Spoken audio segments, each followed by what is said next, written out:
پار افغان پناہ گاہوں سے سرگرم دہشت گردوں کو پاکستان کام خراب کرنے نہیں دیں گے۔ افغان سرزمین پاکستان کے خلاف استعمال نہیں ہونی چاہیے۔ پاک فوج ملکی خود مختاری کے دفاع کے لیے پرعزم ہے۔ Chief of defence forces field marshal Syed Asim Munir کا دو ٹوک موقف۔ ضلع کرم کا دورہ۔ آپریشن غضب للحق میں کامیابیوں پر افواج کو خراج تحسین۔ شہداء کی قربانیوں کو کامیابیوں کی بنیاد قرار دیا۔ جوانوں کے حوصلے، پیشہ ورانہ صلاحیت اور قربانیوں کو سراہا۔ فیلڈ مارشل نے فوجی جوانوں کے ساتھ عید منائی، نماز عید ادا کی اور ملکی استحکام کے لیے دعا کی۔ امریکہ اور اسرائیل نے ایران کی جوہری تنصیب نیتنز پر حملہ کر دیا۔ ایرانی نیوز ایجنسی کے مطابق حملے کے بعد نیتنز جوہری تنصیب پر تابکاری کے اثرات کی اطلاع نہیں ملی۔ اطراف کے رہائشیوں کو بھی کوئی خطرہ نہیں ہے۔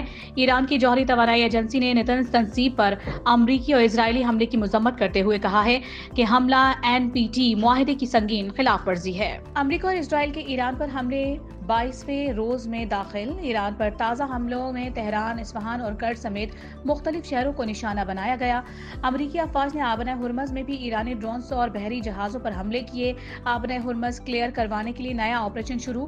نچلی پرواز کرنے والے A-10 طیارے اور اپاچی ہیلی کاپٹرز تعینات۔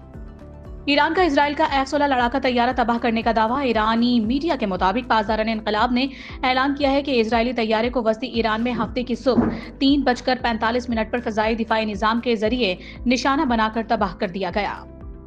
ایران کے اسرائیل پر حملے جاری۔ امریکہ اور برطانیہ کے مشترکہ فوجی اڈے پر میزائل حملہ۔ عراق میں امریکی اڈے پر حملے کے بعد آگ بھڑک اٹھی۔ ایران کا حیفا اور تل ابیب کے 25 مقامات کو بھی نشانہ بنانے کا دعویٰ۔ ہم پر جنگ مسلط کی گئی، جب تک ضروری ہوگا اپنی حفاظت جاری رکھیں گے۔ ایران کے وزیر خارجہ عباس عراقچی کا جاپانی میڈیا کو انٹرویو۔ کہا، ہمیں جنگ بندی قبول نہیں کیونکہ ہم گزشتہ سال والا منظرنامہ دوبارہ دہرانے کے حق میں نہیں ہیں۔ جنگ کو مکمل اور مستقل طور پر ختم ہونا چاہیے۔ اس بات کی ضمانت ہونی چاہیے کہ یہ صورتحال دوبارہ پیدا نہیں ہوگی۔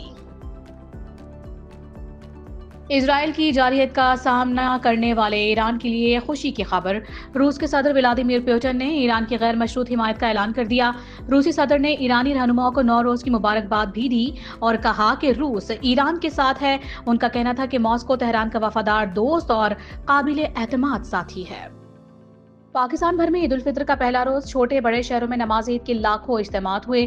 ملک کی سلامتی، ترقی، خوشحالی اور امت مسلمہ کے اتحاد و یگانگت کے لیے خصوصی دعائیں مانگی گئیں۔ عید کے دن لوگ گلے شکوے بھلا کر ایک دوسرے سے عید ملے اور مبارکباد دی۔ عید کے موقع پر ملک بھر میں سیکیورٹی کے بھی انتہائی سخت ترین انتظامات۔ بچے اور بڑے عید کی خوشیوں کو بھرپور طریقے سے منانے میں مصروف، موج مستیاں جاری۔ بچے عیدی سمیٹنے کے بعد اسے ٹھکانے لگانے میں مگن۔ کوئی آئس کریم کے مزے لے رہا ہے تو کوئی جھولے جھولنے اور من پسند چیزیں خریدنے میں مصروف ہے۔ تفریح گاہوں میں شہریوں کا رش۔ کراچی میں لوگ عید کی خوشیاں دوبالا کرنے کے لیے ساحل سمندر پہنچ گئے۔ کہیں اونٹ کی سواری تو کوئی سمندر کی لہروں سے کھیلنے میں مشغول۔ میٹھی عید پر ہر طرف مٹھاس پھیل گئی۔ نماز عید کی ادائیگی کے بعد لوگ شیر خورما، سوئیاں، کھیر اور دیگر لذیذ میٹھے پکوانوں سے منہ میٹھا کرنے میں مصروف۔ مٹھائی کی دکانوں پر خریداروں کا رش۔ گلاب جامن، کاجو برفی، اخروٹی حلوہ، گلدستہ حلوہ عوام کی توجہ کا مرکز۔ عید پر حلوائیوں نے درجنوں اقسام کی مٹھائیاں تیار کر لی۔ گھروں پر مختلف انواع اقسام کے مزیدار پکوانوں کی تیاری۔ بچوں کی موج مستیاں عیدی سمیٹنے اور خرچ کرنے میں مصروف۔ عید کے دن بھی عوام کے تحفظ کے لیے قانون نافذ کرنے والے اداروں کے اہلکار فرائض کی انجام دہی میں مصروف۔ اسپتالوں میں ڈاکٹرز اور پیرامیڈیکل اسٹاف بھی اپنے فرائض سر انجام دے رہا ہے۔ راولپنڈی کی اڈیالہ جیل میں بھی نماز عید کا اجتماع۔ جیل ذرائع کے مطابق سیکیورٹی وجوہات کے باعث بانی PTI عمران خان نماز عید ادا نہیں کر سکے۔ پاکستان کی طرح ایران، بنگلہ دیش، Bharat, Sri Lanka, Thai land, Malaysia اور انڈونیشیا میں آج عید الفطر بھرپور مذہبی جوش و جذبے کے ساتھ منائی جا رہی ہے۔ تہران، ڈھاکہ، دہلی اور دیگر شہروں میں نماز عید کے بڑے بڑے اجتماعات۔ مقبوضہ کشمیر میں قابض بھارت کی ریاستی دہشت گردی جاری۔ مسلسل 8ویں برس کشمیریوں کو جامع مسجد سری نگر میں نماز عید ادا کرنے سے محروم کر دیا۔ کشمیر میڈیا سروس کے مطابق قابض انتظامیہ نے جامع مسجد کو سیل کر کے تالے ڈال دیے۔